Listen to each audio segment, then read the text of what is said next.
total kepada Allah, mulai dari ujung kaki sampai kepada ujung rambut. Iman bukan hanya diungkapkan, tidak hanya dirayakan, tapi diwujud nyatakan dalam kehidupan kita. Kalau tidak, iman tanpa perbuatan pada hakikatnya mati. Sebagaimana kata Rasul Yakobus, bahwa iman tidak hanya dirayakan di altar, tapi harus dibawa sampai ke pasar, sampai ke tengah-tengah kehidupan. Itu baru namanya iman yang hidup. Kalau iman kita hanya dirayakan, diungkapkan, tapi tidak dirayakan, iman itu menjadi iman yang mandul, iman yang tidak hidup. Karena itu kita sebagai orang beriman, bertandinglah dalam iman yang benar untuk mencapai keselamatan. Keselamatan sudah nyata dalam diri Tuhan kita Yesus Kristus yang hadir untuk mewartakan keselamatan, dan Dia adalah keselamatan itu sendiri.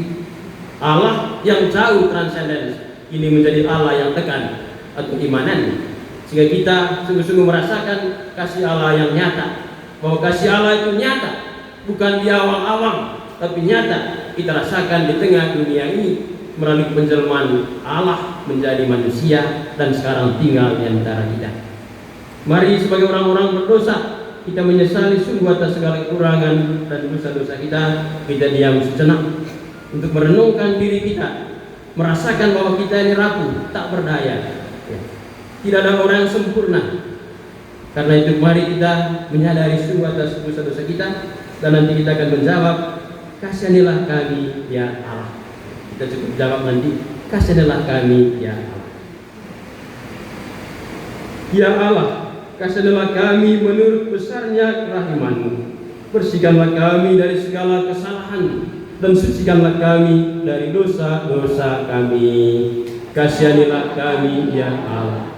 Palingkanlah wajah-Mu dari dosa-dosa kami, dan hapuskanlah segala kesalahan kami. Kasihanilah kami ya Allah. Gembirakanlah hati kami dengan menyampaikan keselamatan-Mu. Jadikanlah hati kami rela untuk menuruti kehendak-Mu yang suci. Kasihanilah kami. Semoga Allah memandang dan memperhatikan kita. Semoga Ia menunjukkan kerelaan hatinya, menganugerahkan pengampunan dosa dan damai sejahtera, serta menghantar dan saudara semua ke dalam kehidupan yang kekal. Amin. Amin. Marilah kita berdoa.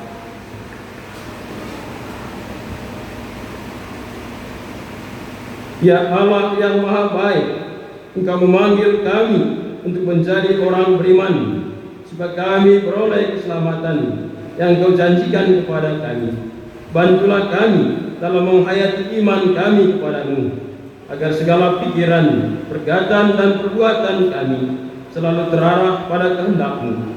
Demi Yesus Kristus Putra-Mu Tuhan dan pengantara kami, yang hidup dan berkuasa bersama Dikau dalam persatuan Roh Kudus, ini dan sepanjang masa. Amin. Amin. Untuk mendukung permenungan kita hari ini, sekarang coba kita mendengarkan dari surat Rasul Paulus yang pertama kepada Timotius, yang akan dibacakan oleh Frater calon imam. Sebentar lagi akan ditamiskan Frater Panjaitan.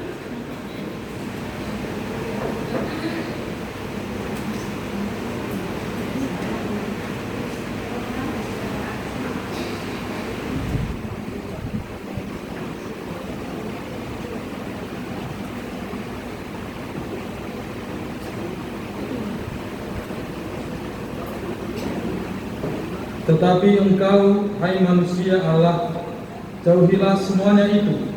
Kejarlah keadilan, ibadah, kesetiaan, kasih, kesabaran, dan kelembutan. Bertandinglah dalam pertandingan iman yang benar, dan rebutlah hidup yang kekal. Untuk itulah engkau telah dipanggil, dan telah engkau ikrarkan ikrar yang benar di depan banyak saksi. Di hadapan Allah yang memberikan hidup kepada segala sesuatu, dan di hadapan Yesus Kristus yang telah mengikrarkan ikrar yang benar itu juga di muka Pontius Pilatus, kuserukan kepadamu, turutilah perintah ini, dan tidak bercacat dan tidak bercela, hingga pada saat Tuhan kita Yesus Kristus menyatakan dirinya, yaitu saat yang akan ditentukan oleh penguasa yang satu-satunya dan yang penuh bahagia, Raja di atas segala raja, dan Tuhan di atas segala Tuhan. Dialah satu-satunya yang tidak takluk kepada maut, bersemayam dalam terang yang tak terhampiri. Seorang pun yang tak pernah melihat Dia, dan memang manusia tidak dapat melihat Dia, baginya lah hormat dan kuasa yang kekal. Amin.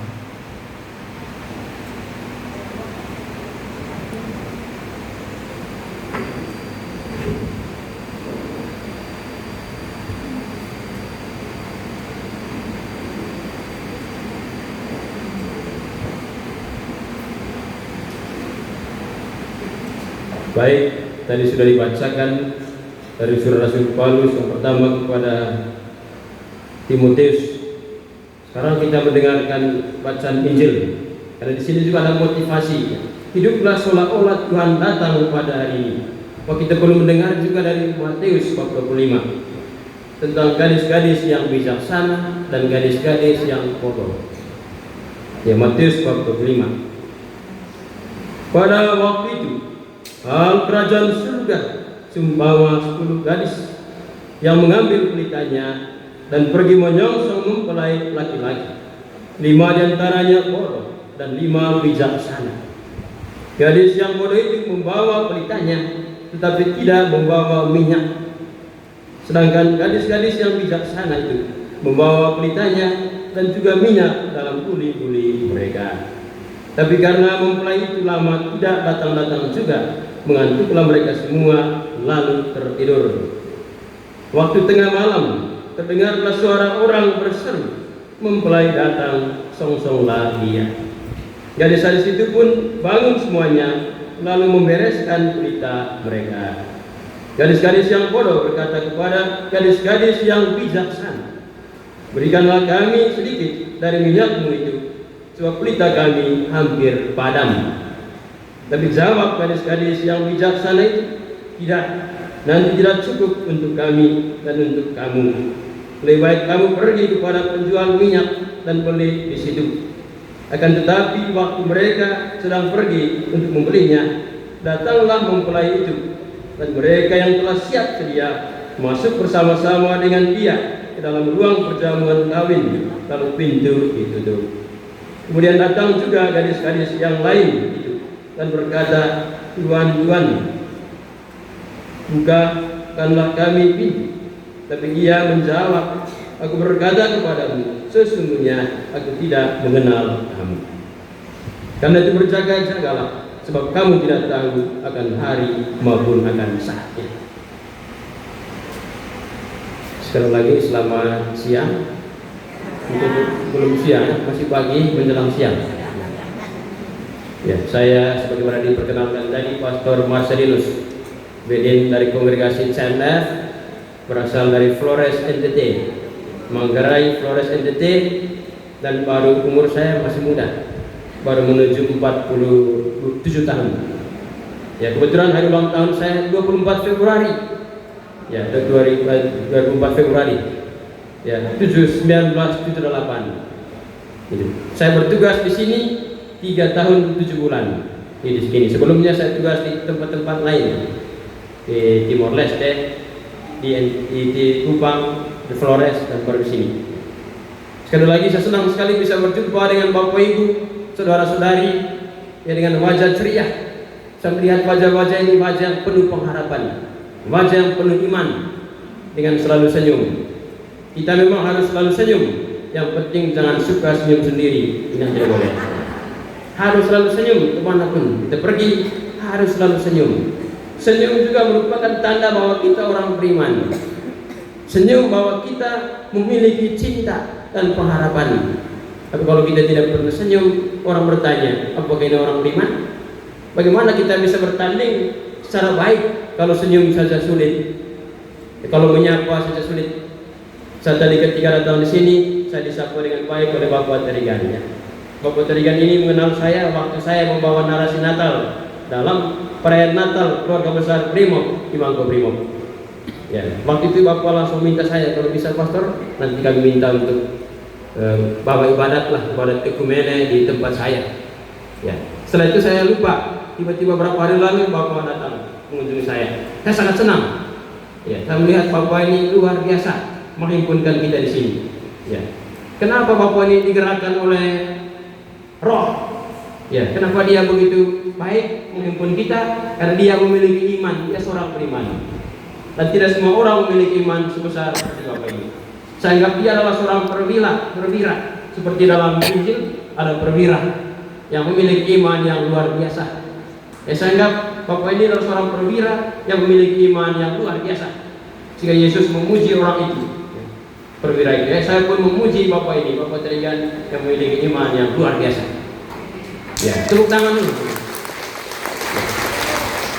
Sekarang coba kita membahas sedikit tentang bagaimana bertanding dalam iman yang benar. Ya, mau dengar? Ya, bertanding dalam iman yang benar. Kita sudah memiliki iman. Pertama melalui baptis kita memiliki iman.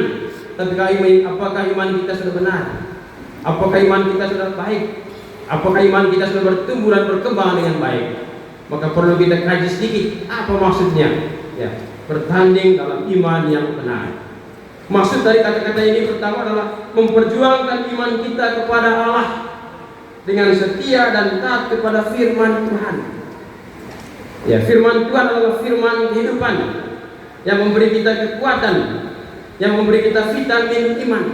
Kalau kita tidak taat kepada firman Tuhan, bagaimana kita bisa bertanding dengan baik sebagai murid-murid Kristus? Maka pertama, untuk bisa bertanding sebagai orang-orang beriman yang benar adalah taat pada firman Tuhan. Ya, saya senang pada orang-orang Kristen dari berbagai denominasi bahwa mereka selalu membawa Alkitab. Tandanya mereka berpegang selalu hidup mereka pada firman Tuhan. Tandanya mereka taat pada firman Tuhan. Ternyata kunci agar bisa bersaing atau bertanding dalam iman yang benar adalah setia pada firman Tuhan. Maka kita diwajibkan ya, untuk memiliki sabda Tuhan. Dan saya perhatikan di sini semua orang membawa Alkitab. Tandanya mereka setia untuk merenungkan sabda Tuhan, membaca sabda Tuhan, bahkan mewartakan dan melaksanakan sabda Tuhan itu. Yang kedua, pertandingan iman diibaratkan seperti pertandingan olahraga, ya, di mana setiap peserta harus mengikuti aturan dan berjuang untuk meraih kemenangan. Anggap saja kita sedang bertarung dalam olahraga, dan kita harus mengikuti aturan-aturan yang ada. Di dalam gereja ada aturan-aturan mesti kita ikuti. Ya, kami para pastor yang mensosialisasikan kepada umat ini aturan-aturan yang harus kita jalankan. Di gereja-gereja Protestan, gereja-gereja Kristen lain juga menjelaskan kepada umat ini aturan-aturan yang harus kita jalankan. Kita juga mesti setia pada aturan-aturan itu. Tidak cukup kita katakan saya punya iman, tapi kemudian tidak taat pada aturan-aturan yang ada. Ya, untuk bisa bertanding dalam iman yang benar juga harus taat pada aturan-aturan yang ada. Dimanapun kita berada, pasti ada aturan yang mengikat kita, mengatur hidup kita agar menjadi lebih baik. Percaya? Yakin bahwa ada aturan dan harus kita ikuti? Ya. Karena saya lihat wajah-wajah di sini adalah wajah-wajah yang setia mengikuti segala aturan. Yang penting aturan itu harus didasarkan pada cinta kasih. Ya, aturan untuk manusia, bukan manusia untuk aturan. Aturan harus untuk menyelamatkan kita, bukan untuk membelenggu kita. Yesus sendiri mengkritik aturan-aturan yang terlalu kaku, yang bukan menyelamatkan tapi membinasakan. Ya, aturan-aturan yang kita buat usahakan supaya menyelamatkan umat. Ya, menyelamatkan umat. Yang berikut, dalam pertandingan iman, peserta harus. Bagaimana ketika kita mengikuti pertandingan bola kaki? Ya, ada aturan-aturannya. Peserta harus yang pertama percaya kepada Allah dalam segala keadaan. Nah, inilah iman, percaya kepada Allah dalam segala keadaan, termasuk dalam penderitaan. Terkadang kita tidak mampu menerima penderitaan dan mengatakan Tuhan tidak adil, Tuhan tidak ada. Beriman berarti taat kepada Allah dalam segala situasi hidup. Tidak hanya pada saat senang baru kita bilang Tuhan Allah, Tuhan. Pada saat tidak senang hantu, Tuhan di mulut, hantu di hati. Dan itu beda tipis antara Tuhan dan hantu. Dan kadang-kadang kita tidak begitu setia pada Tuhan, masih dualisme. Di mulut kita Tuhan, di hati kita hantu. Akhirnya Tuhan, hantu lebih banyak daripada Tuhan. Ini menjadi persoalan. Yang kedua, ya, taat pada firman Tuhan. Tadi sudah dijelaskan, taat pada firman Tuhan.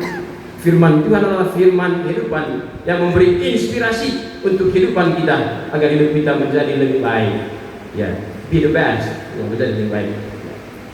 Yang berikut, hidup sesuai dengan ajaran Kristus. Ya. Kita tahu apa itu ajaran Kristus. Kalau selalu kita baca firman Tuhan, pasti kita tahu apa itu firman Kristus, firman Allah, firman Kristus apa. Ya, jangan begini, jangan begitu. Ya, firman Kristus itu didasarkan pada cinta kasih di atas segalanya. Ya, sekali lagi, iman tanpa cinta kasih pada hakikatnya mati. Yang keempat, menjauhi godaan yang membuat kita melupakan Tuhan. Dunia ini banyak godaan, jabatan, uang, ya, saksemen. Ya, orang bisa pindah haluan gara-gara saksemen. Orang bisa pindah haluan gara-gara sembako. Orang bisa pindah gara-gara jabatan yang hanya sesaat. Ya, jabatan itu semu dimakan semut, cepat dimakan lengan. Jabatan tidak selamanya. Jabatan begitu banyak, waktu mati hanya tinggal tulang belulang. Kekayaan terlalu banyak, rumah terlalu banyak, waktu mati hanya di rumah sakit. Ya, mobil terlalu banyak, waktu mati hanya tinggal mobil ambulans. Ya, maka itu, ya, menjauhi godaan-godaan. Tidak sedikit pengikut Kristus jatuh dalam godaan-godaan itu. Ada satu pengurus kami di gereja Katolik, dia sering kepada saya, "Pastor, saya pernah ditawari kunci mobil dan kunci rumah dengan catatan saya harus pindah haluan, pindah keyakinan, tapi dia tolak dengan mentah-mentah. Dia katakan itu hanya sementara, mobil hanya sesaat. Secara ekonomi mobil ini semakin turun nilainya, bukan semakin naik. Rumah juga demikian, secara ekonomi dia akan turun. Maka dia mempertimbangkan, ya, lebih baik tetap Kristus. Sekali Kristus tetap Kristus dan tidak boleh digoda oleh apapun. Karena itu semua hanya cepat dimakan lengan, semu dimakan semut. Yang kelima, berjuang untuk meraih kehidupan yang kekal. Ya, hari ini Bapak Ibu hadir di sini itu dalam rangka meraih kehidupan kekal, mendengarkan sedikit firman Tuhan. Bukan setiap saat kita diberi waktu untuk mendengarkan firman Tuhan. Mungkin sebagian besar hidup kita disibukkan dengan hal-hal dunia atau diombang-ambingkan oleh hal dunia. Syukurlah kalau hari ini diberi kesempatan, ya, kesempatan bagi kita untuk boleh mendengarkan firman Tuhan yang bisa menyapa kita, memberi kita kekuatan, memberi kita vitamin iman. Tidak setiap saat kita berjumpa dengan para pendeta dan para pastor, ya, tapi saat ini kita diberi waktu. Karena itu berjuang untuk meraih kehidupan kekal, ya, dengan cara ini. Kemudian sebagaimana saya katakan, iman harus kita bawa dari altar ke pasar. Ya, setelah kita pulang ini kita harus aktualisasikan iman kita, wujud nyatakan iman kita agar memperoleh hidup yang kekal. Ya, pada saat penghakiman terakhir, Allah akan memisahkan antara kambing dan domba. Ya, domba adalah gambaran orang-orang yang setia melakukan kehendak Allah, maka mereka di sebelah kanan. Kambing adalah orang-orang yang tidak setia melakukan kehendak Allah, maka mereka di sebelah kiri. Maka berjuanglah untuk menjadi domba-domba agar di sebelah kanan bersama Allah Bapa yang Maha Kuasa. Ya. Ya. Ingat hal ini, pemenang dalam pertandingan iman akan memperoleh mahkota kehidupan yang kekal. Ingat, pemenang, ya, dalam hal ini adalah akan memperoleh hidup yang kekal. Kita yakin bahwa kita semua akan memperoleh hidup yang kekal kalau kita berjuang bahwa iman itu harus diwujud nyatakan dalam kehidupan kita.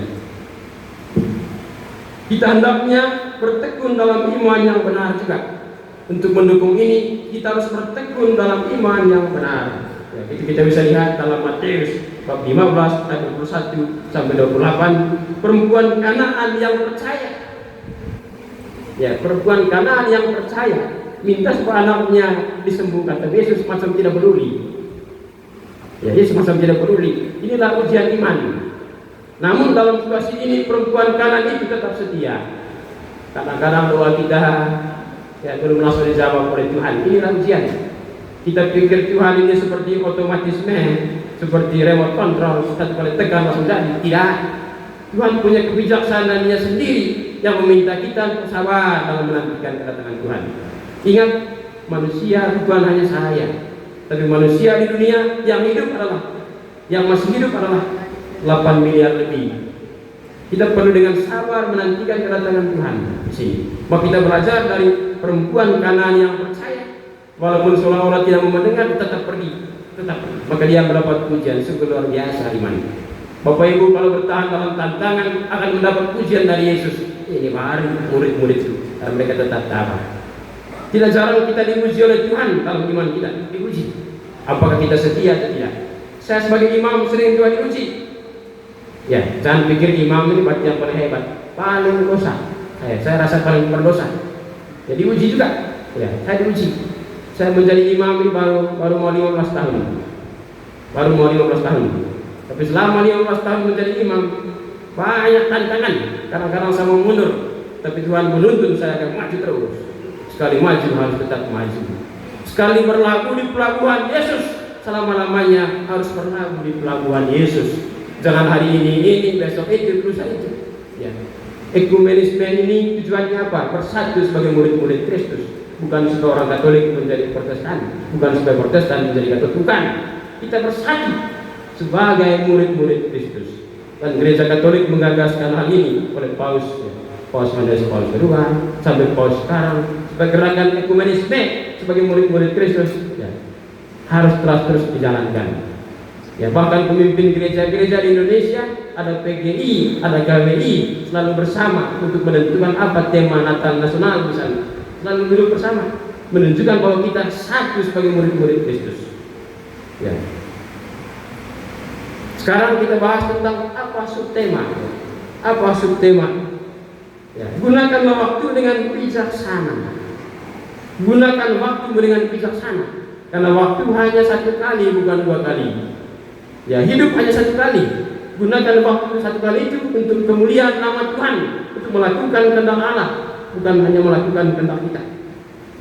Lalu saya sedikit menjelaskan apa artinya menggunakan waktu dengan bijaksana. Apa artinya? Yang pertama, memanfaatkan setiap kesempatan dengan sebaik mungkin. Karena waktu yang diberikan hanya satu kali. Selagi beri waktu, gunakan itu dengan baik. Jangan untuk hanya curi, gosip. Ya, gosip termasuk para teroris, gosip ini. Gosip adalah orang-orang teroris. Sama nilainya teroris dengan orang-orang tukang gosip. Ya, sama. Karena itu kalau kita tukang gosip, itu teroris. Karena itu jaga mulut ini. Bisa karena mulut ini tidak jaga, kita tidak selamat. Ya, orang bertengkar itu kan aku sumber di sini bertengkar. Ibu-ibu bertengkar begini tinju karena tidak jaga mulut. Ya, kontrol mulut. Manfaatkan setiap waktu untuk melakukan hal-hal yang berkualitas. Karena ingat, waktu hanya satu kali. Yang kedua, hidup dengan lebih bijak, tidak seperti orang kebal. Ciri-ciri orang hidup bijak adalah memiliki iman, memiliki pengharapan, memiliki kasih, mau memaafkan. Ada orang Kristen yang sulit memaafkan. Ya, Kristen ini kan umum, Kristen ada Kristen Katolik, ada Protestan. Ya, kalau kita murid-murid Kristus sulit memaafkan, sudah sakitnya ikut di sini. Ya, begitu musuh di depan, ya, lihat di sana ada musuh duduk di situ, musuh di sana. Padahal tiap saat ampunilah kami, seperti kami pun mengampuni orang yang bersalah kepada kami. Sudah tutup mata, buka lagi tangan, tapi setelah itu tidak memaafkan. Ya, padahal Yesus, ampunilah mereka karena mereka tidak tahu apa yang mereka perbuat. Kita belajar dari sang guru untuk saling mengampuni di dalam kehidupan ini. Bukan orang Kristen kalau masih ada dendam, bukan orang Kristen. Bukan pengikut Kristus kalau masih ada dendam. Sakitnya itu di sini. Ya, sakitnya itu di sini terus. Ya. Yang ketiga, memiliki jadwal yang seimbang. Ini juga termasuk, ya, gunakan waktu dengan bijaksana, waktu yang seimbang. Jangan waktu kita gunakan hanya untuk rekreasi semata, tapi untuk doa tidak, untuk ibadah tidak, hanya rekreasi semata. Padahal waktu ini terbatas, waktu ini singkat, tapi tiba-tiba mati. Mati baru tangannya begini. Ya, kalau orang Katolik, waktu mati baru pegang rosario. Waktu hidup tidak pernah pegang rosario, waktu mati pura-pura pegang rosario. Nah, ya, Gunakan waktu untuk dengan baik. Waktu beristirahat. Lebih-lebih yang sudah jompo ini, sudah berusia lanjut, perlu istirahat. Dan kami masih muda, kami tetap istirahat. Yesus sendiri menarik diri ke belakang untuk sejenak beristirahat. Dalam waktu beristirahat itu dia merenungkan semua perbuatannya, mengevaluasi semuanya, bersyukur atas semua rahmat yang Tuhan anugerahkan kepadanya. Kalau Tuhan Yesus saja beristirahat, apalagi kita lemah ini. Jangan nanti olahraga terus lalu jatuh di tengah jalan, tidak berguna. Kemudian menginvestasikan waktu untuk tujuan-tujuan Tuhan. Menginvestasikan waktu untuk tujuan-tujuan Tuhan. Hari ini adalah investasi keselamatan. Kalau kita hadir dalam ibadat itu namanya investasi keselamatan. Investasi keselamatan. Jangan hanya investasi di Bang Sumut, Bang Beri, dan bangga mengatakan 5 miliar, 10 miliar di sana. Ingat, investasi keselamatan jauh lebih penting daripada harta benda apapun. Banyak orang Kristen, Katolik, atau bukan Kristen, mengikut Kristen yang bangga punya investasi di mana-mana, tapi lupa untuk investasi keselamatan. Saya puji Bapak Tarigan, Bapak dia, waktu pensiun ini dia investasi keselamatan dengan cara menghimpun orang-orang ini. Ini investasi keselamatan. Bahwa jangan berhenti berbuat baik, itu penting. Jangan berhenti berbuat baik. Jadi investasikan waktu kita untuk tujuan-tujuan Tuhan, bukan hanya semata-mata untuk tujuan-tujuan manusia. Yang berikut, bekerja dengan segenap hati dan tulus. Ketika kita dipercayakan sebagai pengurus gereja, apakah kita tulus dan bekerja keras, atau hanya menanti envelope berapa? Envelope berapa? Kadang-kadang kami para imam ini, saya termasuk, lihat envelope berapa nanti yang terima. Kerjalah dengan tulus. Orang bekerja patut mendapat upah. Dengan sendirinya upah datang kalau kita bekerja dengan tulus. Bekerjalah dengan tulus dan ikhlas. Rahmat Tuhan akan berlimpah. Upah besar di neraka. Apa namanya? Surga, satu ke neraka. Upah besar di surga. Atas dasar itulah Bapak Tarikan ini, Bapak pendeta-pendeta ini bekerja untuk Tuhan tanpa ada kalkulasi matematik, ekonomi. Kami para imam tidak ada gaji, tidak ada istri, tapi kami mau mengorbankan hidup untuk Tuhan. Mengorbankan hidup untuk Tuhan. Ada banyak yang mengatakan, kenapa tidak beristri, Pastor? Mengorbankan hidup untuk Tuhan. Bapak pendeta mereka ada kesibukan sebenarnya. Kenapa mau jadi pendeta? Demi Tuhan, demi kemuliaan Allah, keselamatan jiwa-jiwa dan kekudusan kami. Itulah merupakan tujuan kenapa kami jadi begini. Tapi orang mengatakan orang gila. Saya baru-baru ke Eropa selama 3 bulan. Orang heran lihat kami, apa mereka ini orang gila-gila ini. Tapi Yesus juga disebut orang gila dari Nazaret. Bukan hanya kami imam dan pendeta yang disebut orang gila, tapi juga Yesus disebut orang gila dari Nazaret. Waktu saya di Barcelona, orang mengatakan gila sekali. Menjadi imam walaupun apa. Memang secara manusiawi, secara ekonomi, secara matematis tidak dapat apa-apa. Tapi kami yakin upah besar di surga. Hari ini juga kita dianggap orang gila. Kenapa mau berkumpul di sini? Orang gila. Kenapa tidak mau renang saja? Kenapa mau di sini? Kita jawab, upah besar di surga. Lebih baik 1 hari di rumah Tuhan daripada 1000 hari di tempat yang lain. Amin. Yang berikut, menjaga keseimbangan hidup. Kadang-kadang kita kurang menjaga keseimbangan antara yang jasmani dan rohani. Padahal kita diingatkan ora et labora, berdoa dan bekerja. Kadang-kadang ada antara keduanya kurang seimbang. Lebih banyak yang duniawi daripada yang surgawi, atau lebih banyak jasmani dan rohani daripada rohani. Maka di sini diingatkan, kita harus atau mesti seimbang dalam hidup ini, baik secara jasmani maupun rohani. Kita nanti kalau berat sebelah kita jalan miring. Badan kita kalau sakit jalan miring ini, apakah indah jalan miring ini? Tapi kalau seimbang jalan apa? Seperti itulah analoginya. Ketika ada keseimbangan secara jasmani dan rohani di dalam hidup kita. Amin. Menjadwalkan waktu untuk beristirahat. Tadi juga sudah diuraikan. Menjadwalkan waktu untuk istirahat. Saya juga sering menampingi para lansia, tidak hanya di sini tapi di tempat-tempat lain. Saya katakan istirahat. Apa jadinya kalau kita tidak istirahat? Kita akan semaput. Di atas 50 tahun saya sudah semaput. Apalagi makanan toko, makanan kimia. Ya, nah umur seperti umur ayam potong. Jadi, sekarang ini ya.